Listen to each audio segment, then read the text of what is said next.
I want a divorce, the investment account has been emptied, the stocks are sold, and I'm with Trent. The words hit me like a verdict. No tremble, no sorrow, not even anger. Just a conclusion, delivered in the same flat tone one might use to announce end-of-day trading results. I stood frozen in front of the Bloomberg screen. The flickering green and red cast a dull blue light on my face. Cold, hollow, just another day until the world detonated in 3 lines of dialogue. I didn't respond, didn't ask why, didn't demand an explanation. I simply hung up. Outside, the silence felt staged. Inside, I could hear something break, my heartbeat erratic, tiny fractures spreading like a reversal candlestick pattern. My name is Adam Sterling. I'm 48 years old, a technical analyst, the kind of man who believes that no volatility is unreadable if you have enough data. But there's no chart in the world that predicts betrayal. Julia didn't cry. She didn't explain. She simply pulled out, like closing a losing trade, and quietly rotated into a new asset, this time without me. I used to love her eyes that never blurred with emotion, but stayed sharp like trend lines. We met at an investment conference in San Francisco, 2012. I was younger then, rigid, arrogant. She was confident, bold, electric. That was our first collision and our first handshake. We built our first portfolio like building a home. Each stock was a brick, each buy-sell decision a conversation. I still remember the night we were reviewing Tesla's technicals when she said, "I trust you, in spreadsheets and in life." And I believed her, like I believed in a reliable indicator. I thought love, like the market, might shake, but would always bounce back to support. I was wrong. Now I have nothing left but numbers, emotionless order books, cold statistical models. Julia liquidated everything. She drained the account like blood from a vein, quiet, clean, complete. I didn't break anything, didn't scream, didn't cry. I just opened another laptop, the one I'd used to hide what she never knew existed, the trust fund, where I had quietly transferred a large part of our assets months ago, under the legal name of an independent trust entity, the one thing Julia couldn't touch, and lacked the legal expertise to even understand at first glance. I wasn't surprised. She betrayed me, but I was prepared. Just like every time the market crashes into panic, I had my stop-loss in place, and this time my life was the asset I needed to protect. Love begins with trust, and trust, when placed in the right hands, can become the most powerful force in a person's life. I once trusted Julia the way I trusted a blue-chip stock, stable, enduring, built for the long haul. I never imagined that very trust would someday leave me defenseless. The early years of our marriage were rhythmic. We weren't just husband and wife. We were investment partners. Our evenings were spent over wine, not with talk of friends or movies, but dissecting balance sheets, debating compound interest, and reading market sentiment. Julia was sharp, intuitive, persuasive. I was methodical, data-driven, always verifying. Together, we made sense. Our first portfolio, a blend of clean energy, biotech, and renewables, outperformed every projection. We quickly gained a reputation in the local financial scene as the living ETF couple. But every trend has a reversal point. Sometime after year 2, Julia started to shift. The morning embraces grew weaker. She stopped asking for input before making trades. I remember the day she bought into FCE, a volatile pick I had flagged weeks earlier for liquidity risk. When I asked why, she said, "I just wanted to try making my own call." I didn't object. Maybe I thought she needed space, or maybe I was too tired to argue. Whatever the reason, that was the first moment I realized I was no longer on her trading dashboard. Then came the minor, persistent changes. Her phone always face down, emergency meetings in other cities, unexplained absences. One morning I woke up to a note. "Gone to New York, urgent." No return time, no kiss goodbye. I tried to stabilize us. I cooked on weekends, planned a short getaway to Carmel, Julia smiled, agreed, then canceled last minute. Big client, can't leave them hanging, she said. You understand the rhythm of markets, don't you? I did. I just didn't understand why the person who once moved in sync with me was now using that rhythm to avoid me. We still shared the same apartment, the same fridge, the same investment calendar, but I started to feel like Julia was living in a parallel version of our life, one I no longer had the password to access. One night she came home late. There was a scent on her coat, one I didn't recognize. It wasn't her usual fragrance, that blend of bergamot and cedarwood. I asked where she'd been. She said, "Client dinner." Nothing more. I looked into her eyes. They didn't flinch, but they weren't soft anymore either. I wasn't jealous. It felt more like spotting the first red candlestick after a long green rally. Not panic, just warning. I began to wake up, but I didn't act. Not yet. I needed data. I needed a pattern. I needed confirmation, like an investor waiting for the full formation before making a move. We didn't fight, but we stopped talking. Dinners became the quietest part of the day. Julia scrolled her phone. I ate in silence. Sometimes I'd try bringing up market news. She'd reply with a one-liner or nothing at all. Then she'd leave the table. The distance between us didn't arrive like a crash. It crept in through the silences, the questions not asked, the answers not offered. At some point, I realized I'd stopped waiting for her to share updates about her portfolio. I'd stopped telling her about my charts, about stocks breaking above the 200-day moving average.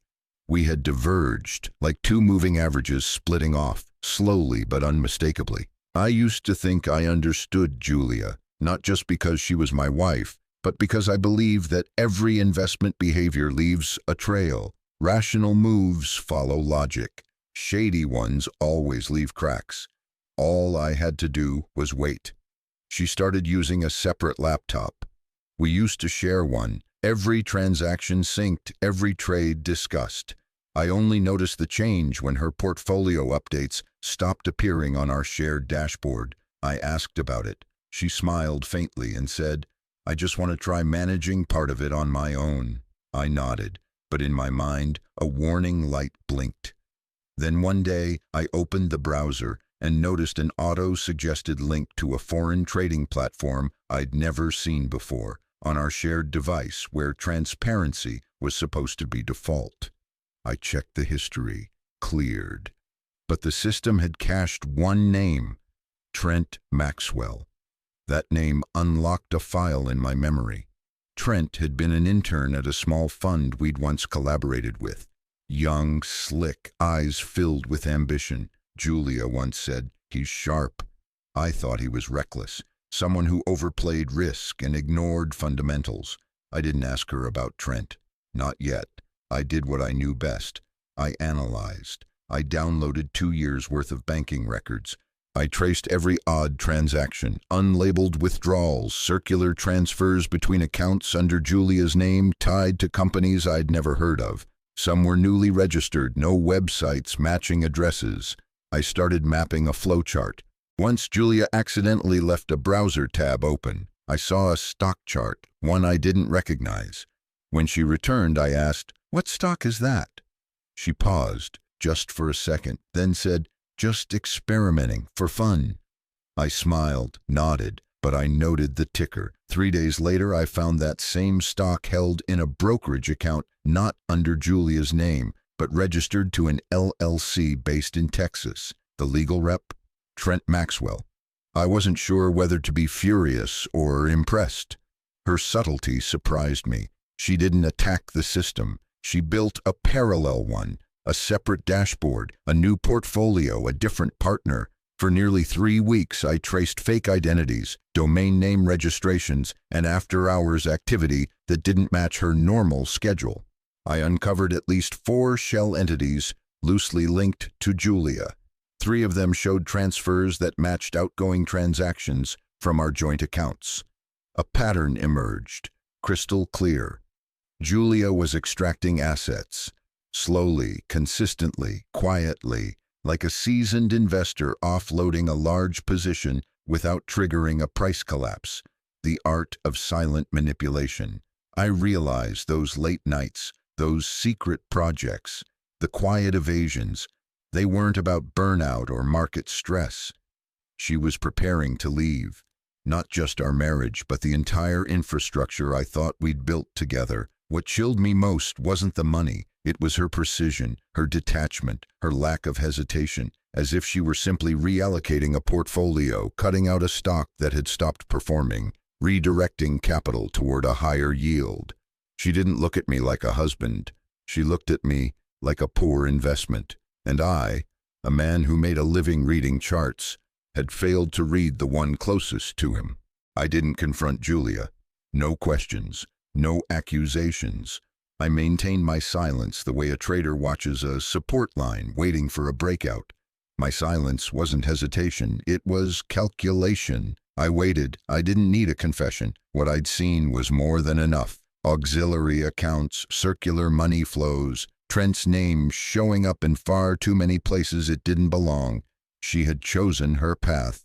So I began walking mine, quiet, controlled, without emotion, just data, analysis, and risk management. I opened my backup laptop, the one I used exclusively since the day I set up the trust fund. Everything I needed was there: legal structure, transfer records, equity ownership. This wasn't a last-minute escape route, it was a position I'd established long ago while Julia was still too busy pitching growth strategies.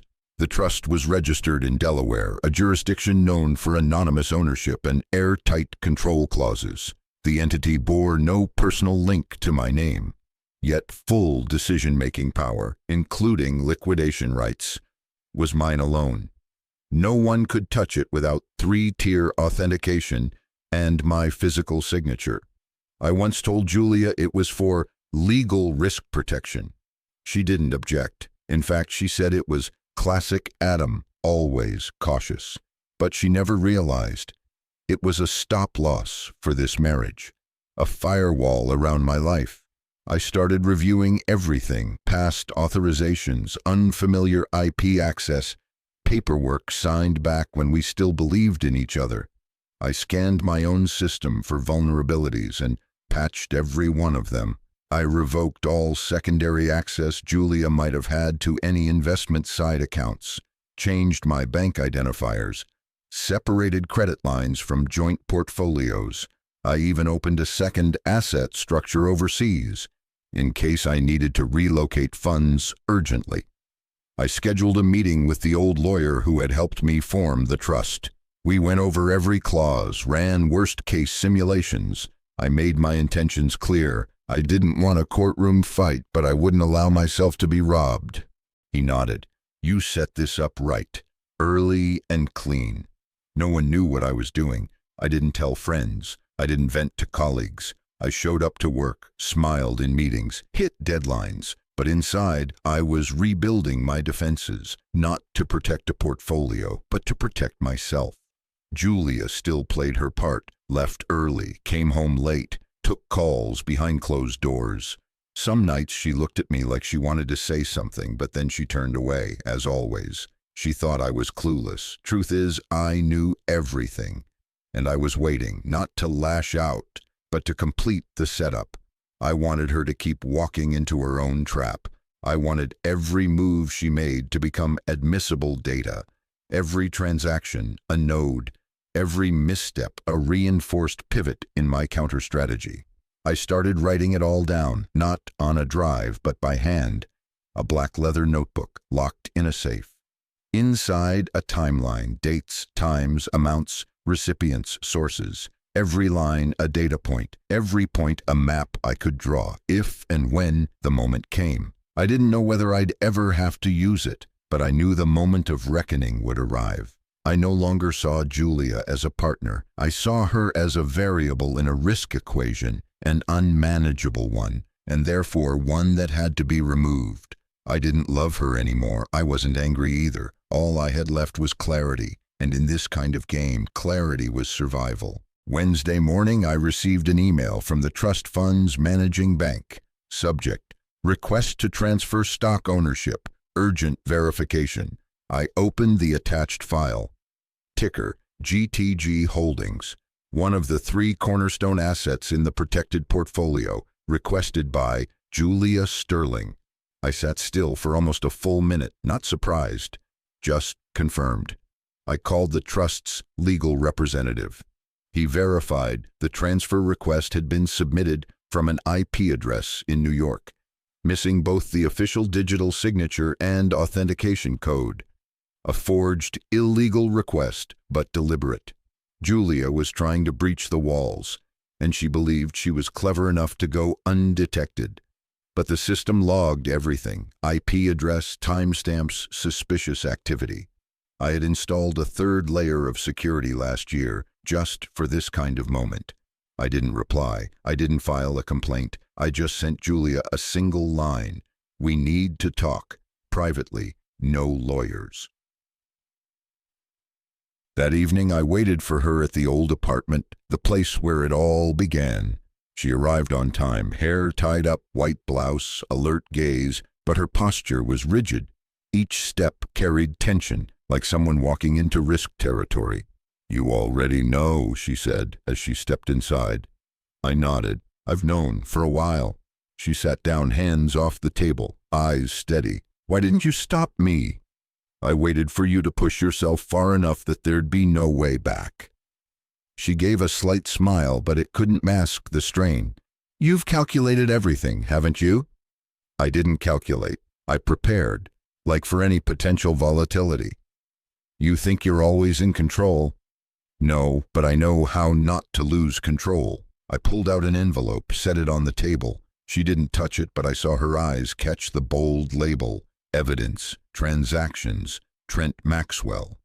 I spoke slowly, tone unchanged.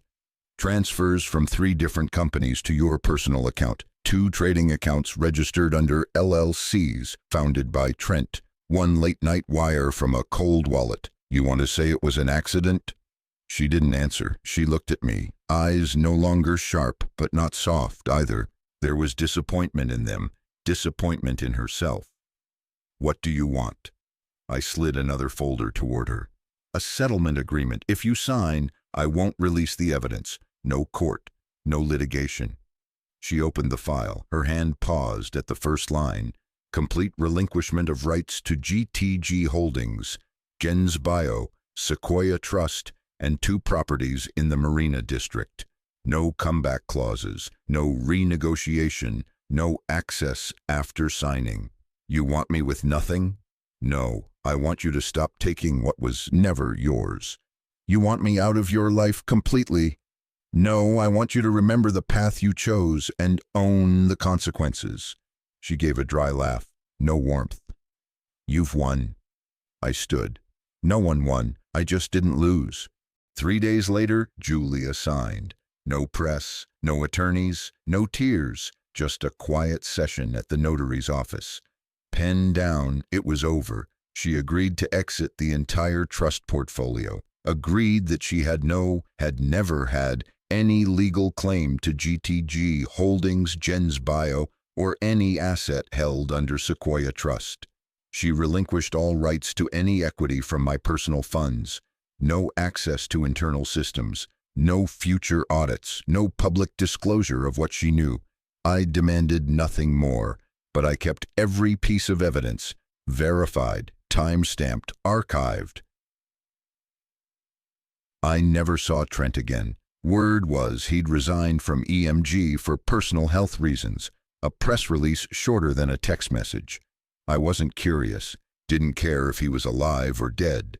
To me, he was a negative figure erased from my ledger. I deleted all joint accounts, cut every shared channel, rebuilt my entire portfolio under solo access. No more shared analyses, no more side-by-side reading of trade signals. But I still followed the markets, alone. I returned to my old rhythm, booted up at 5:30 a.m., scanned earnings reports before the bell, traded on principle, no emotion, no collaboration, not because I lost trust in people, but because some losses teach you to guard yourself more thoroughly. I learned to invest the way I used to, independent, methodical, and without letting emotion enter the trade. Sometimes I still remember her eyes in that final meeting, no pride, no love, just a lingering fatigue beneath the silence. She knew she'd lost, but kept walking as if nothing had happened. I don't know how Julia lives now. I don't check. I don't care. I only know one thing. This time I didn't lose. That winter was colder than usual.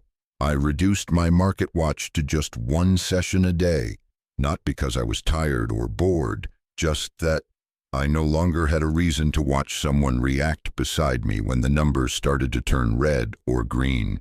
I still traded, still placed orders, still read earnings reports like they were breathing routines. But the feeling was different. Everything had become like cleaning a mirror. Every morning I wiped away the condensation just to see that I was still there, but expecting nothing to reflect back. I rented a small apartment on the top floor of an office building. One bedroom, polished concrete floors, no paintings, no TV. Just a long desk by the window overlooking the city. That's where I sat alone at the end of each day, watching the rows of lights flicker on like an electronic board during market open. Quiet, full of data, no explanation needed. I stopped investing in joint ventures. All my returns now cycled through independent accounts. No proxies, no shared authorizations. I started speaking less, attending fewer meetings, appearing less at financial forums. Gradually, people stopped asking, "Where's Adam Sterling?" They just assumed I'd gone private. Once an old acquaintance ran into me at the airport. He asked, "Heard you made a killing in the Sequoia fallout. Did the divorce cost you anything?" I just smiled and said nothing, because winning is a heavy word. It doesn't belong to those who've lost trust. I no longer saw Julia as someone from the past. She was now like an error cell in a spreadsheet, unlinked, unreferenced, but still there in some box I hadn't deleted. Not because I missed her, just because I hadn't needed to clear it yet. I still dreamed about her sometimes. Not dreams of love, more like short clips extracted from a surveillance camera. A glance turned away, a door closing, a glass set down but never picked back up. Everything frozen in a neutral state, not painful, not sharp, just paused. I used to think loneliness was the worst feeling, but it's not. The worst is losing the ability to share. Not because no one's listening, but because you no longer want to speak. I started reading things outside of finance, literature, novels, old poetry. Some nights I sat until 3 a.m. just to close a book without knowing why I'd read it. It felt like closing a position, profit or loss unclear, just finished. Once I thought about sending Julia an email, not to reconnect, not to accuse. Just one line, "I understand." But I deleted it before I could finish typing. Because truthfully, I never needed her to understand me. I only needed to understand how I got through it. The market still runs, the world still trades, and me, I'm still here. I haven't met anyone new. I'm not saying I'll never love again. I just know that from now on, I'll love slower. Like an investor who's lost nearly everything and only buys when the chart is fully formed. I've learned to trust again, not others, but myself. Trust in intuition, trust in data, trust in the ability to recover after a steep correction. Sometimes when I look at the volatility chart of a stock, I see my own rhythm in it, sharp climbs, sudden crashes. But what matters isn't where it falls, it's how it recovers. There are kinds of damage that can't be priced, but I think I've paid enough.